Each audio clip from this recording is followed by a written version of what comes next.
He is Kit Klarenberg of the crack outfit, Grey Zone News.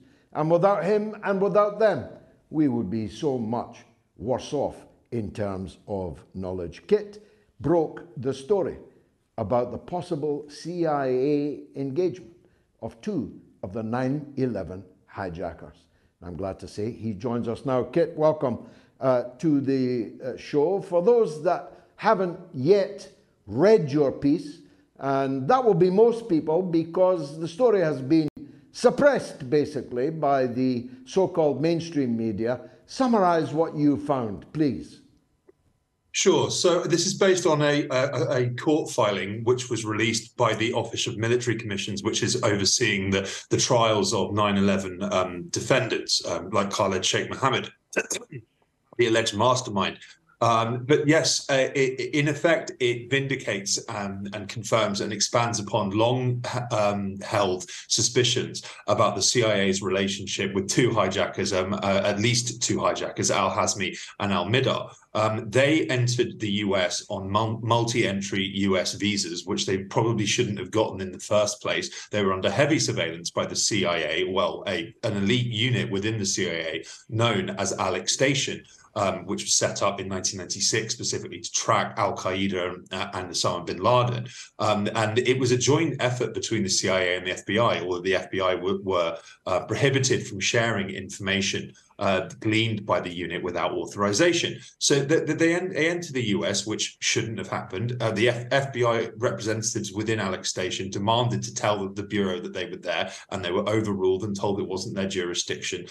Immediately upon arrival within the US, they make contact with this rather shadowy, mysterious figure called Omar al-Bayoumi, who appears to have been a Saudi intelligence agent. And he very quickly helped Midar and Hazmi get an apartment, and he gave them thousands of dollars, and seems to have had multiple contacts with them in the months leading up to 9/11.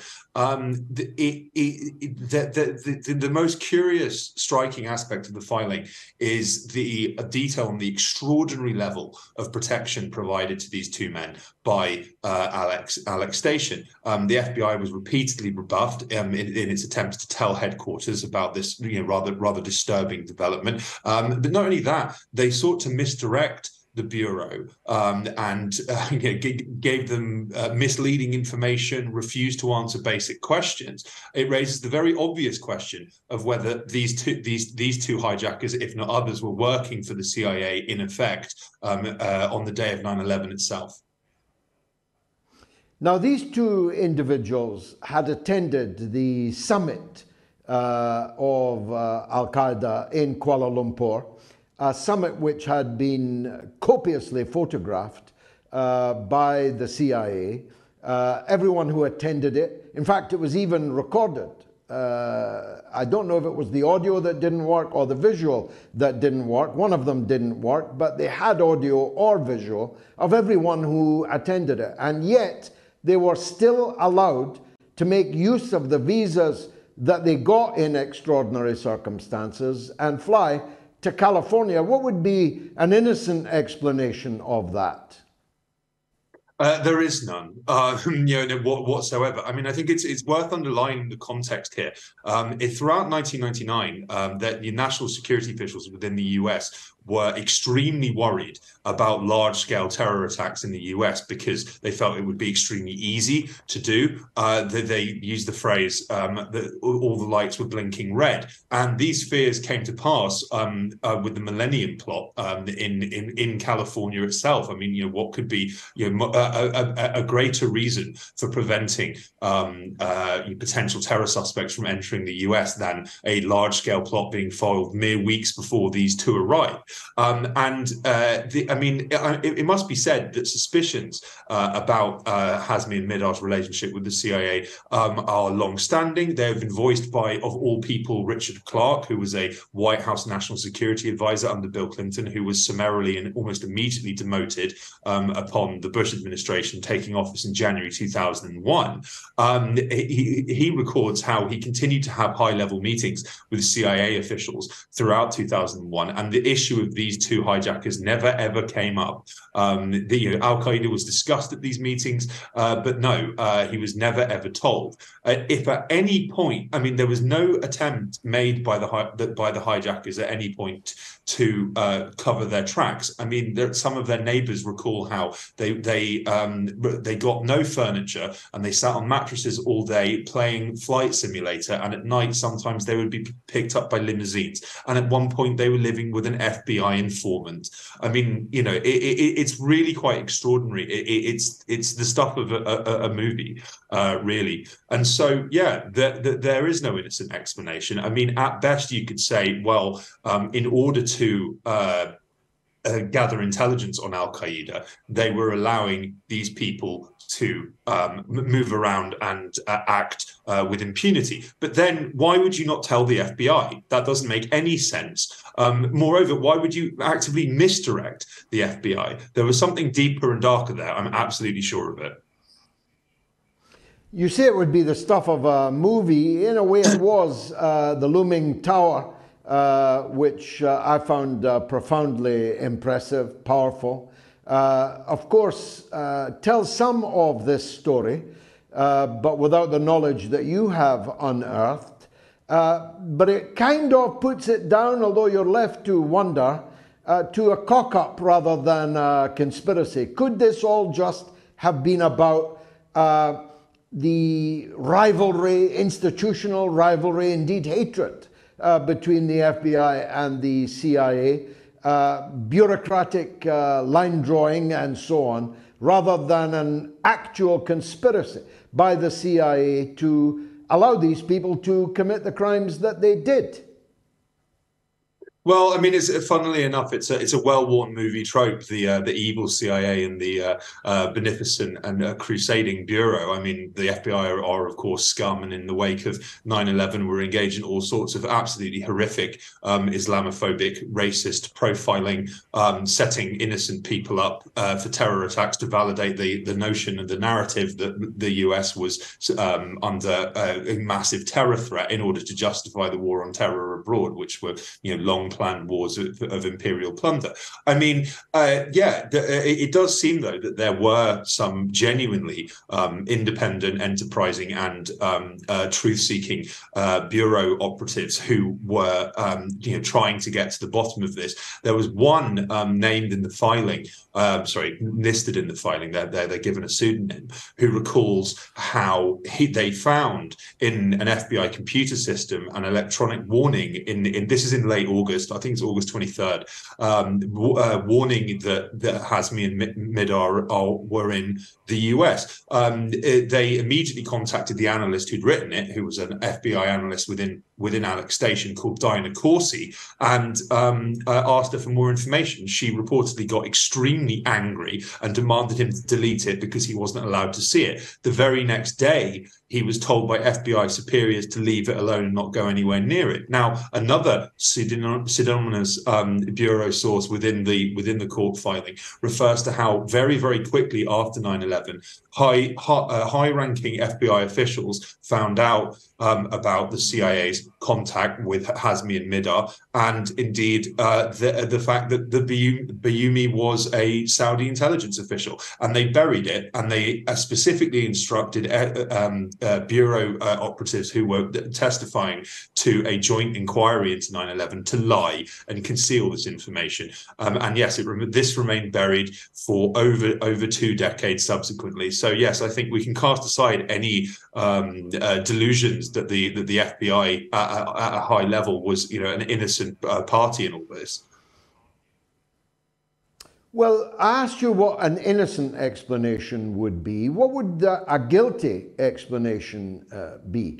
I suppose the converse or inverse of the point that you made was that the CIA wanted to keep track of these people, let them into the country, see who they were meeting, what they were up to, with a view to puncturing any plot that they had at a later date and rounding up a bigger fish. But they didn't do that. And these two men that were playing on a mattress with Flight Simulator all day and every day in their apartment went on to seize airplanes and fly them into the Twin Towers. I mean, who's going to pay for that? Yeah, I mean, this is another remarkable aspect of 9/11 in general, is that, yes, there seems to have been a wide-ranging financial infrastructure supporting these hijackers' activities. No real evidence of it has emerged. It does seem that Saudi Arabia was funding ostensible Islamic cultural and religious centers, which were actually raising funds for terror attacks. But by and large, the hijackers paid for everything themselves, and they did so with credit cards in their own names. So, I mean, if anyone was watching their financial records, they would know that they'd booked the specific flights that were purportedly flown into the Twin Towers and the Pentagon. And they would have known that they were paying for flight lessons. I mean, again, what could be more suspicious than that? The idea that the CIA wouldn't have had at least some sense, with such a close eye being kept on the activities of Mihdhar and Hazmi, and indeed Bayoumy's funding and support of them being done at the CIA's direct behest, which is one of the most explosive disclosures from the filing. It doesn't make any sense. I mean, ultimately, the American power structure had an enormous amount to gain from 9/11. I mean, throughout the 90s, various neocon figures such as Zbigniew Brzezinski and the people involved with Project for a New American Century, the kind of neocon Shark Tank. They use this phrase over and over again, that in order to extend American power and to upgrade American defenses, it was necessary for a new Pearl Harbor to occur. And they got one on 9/11, and then some. I mean, everything they've been planning for and wanting, i.e. a massive expansion of the security and surveillance state at home, and a justification for long-planned invasions of Afghanistan and Iraq was handed to them on a platter. And I think that one of the most remarkable kind of post 9/11 aspects of this is that various people attached to Alex Station ended up heavily involved in the war on terror. One individual in particular became intimately involved in running the CIA's torture program. It's increasingly clear that the purpose of this program was to get false testimony out of terror suspects, again, to justify the war on terror. The CIA, quote unquote, intelligence that Iraq was linked to 9/11 came from a torture victim, and they knew very, very well that he'd given them false information, but they passed it on anyway to justify the policy. Now, if you are a member of Alex Station at any level, let alone at the higher reaches, where the people involved in the torture program were, you are a prime suspect in 9/11 by definition. But then you would go on to be the chief interrogator of the purported suspects. I mean, it gives a whole new meaning to that well-worn idiom of a fox guarding a chicken coop. They could effectively force these people to say anything, and the public's entire understanding of 9/11, the logistics, the planning, the people involved, comes from torture, and therefore can probably be discounted. What actually happened, we don't know and may never do. Well, that's certainly the darkest interpretation, but all of the evidence is leading in that direction. That some, at least, in the national security state in the United States wanted some kind of Pearl Harbor incident. Now, when people used to come on my show and make that point, I used to brush it away, because it seemed to me that if the United States, at any level, was guilty of involvement in an attack on its own people in the Twin Towers, that it would bring about the destruction of the whole political system in the US, in governance, in the two parties in the Congress. I used to think it simply incredible, literally incredible, that the US could have been involved in this attack on 9/11. But the more that we discover from efforts such as yours, it begins to be inescapable that at least some in the security state actually wanted something like this to happen.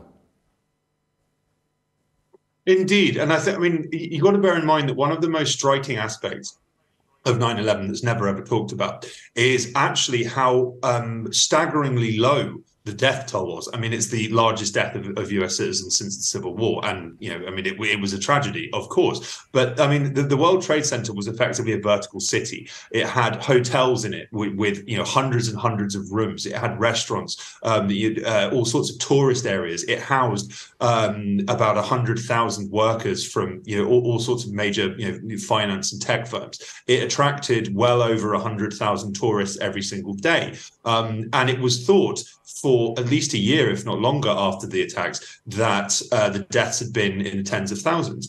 Actually, it was just over 3,000. Okay, so one of the reasons for that was the plane struck very high, and they struck before most people had gotten to work at 8:45. You know, i.e., you know, 9 a.m. would be when people start arriving to their offices, and when tourists start arriving. So, a few floors lower and a few hours later, you have tens of thousands of people who aren't getting out. In the Pentagon, 20,000 people were in the building. The death count was 189.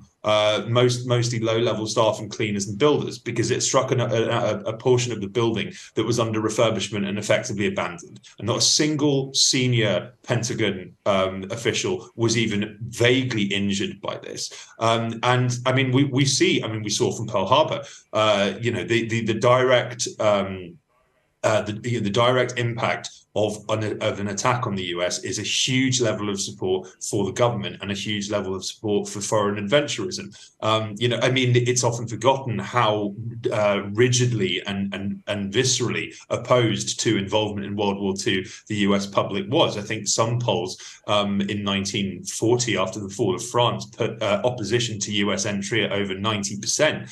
You know, this was seen as a tussle in a faraway land about which we know nothing. And so it was quite reasonable to expect that in the wake of 9/11, particularly with the maximum visual impact of the two towers, which was such a symbol of the US and New York, it was reasonable to assume that there would be a huge amount of public support for a response of some kind. I mean, yes, within mere hours, major news networks were, you know, declaring that this was the work of Osama bin Laden, who had been steadily, particularly since the USS Cole bombing in 1998, built up as this Bond villain supremo who posed a mortal threat to the US. And then, you know, 9/11 was this playing out in real time, and it did play out over and over and over again. I remember it very well in the UK. That was, you know, blanket coverage of the smoking towers collapsing for quite some time afterwards. It was a very, very, very effective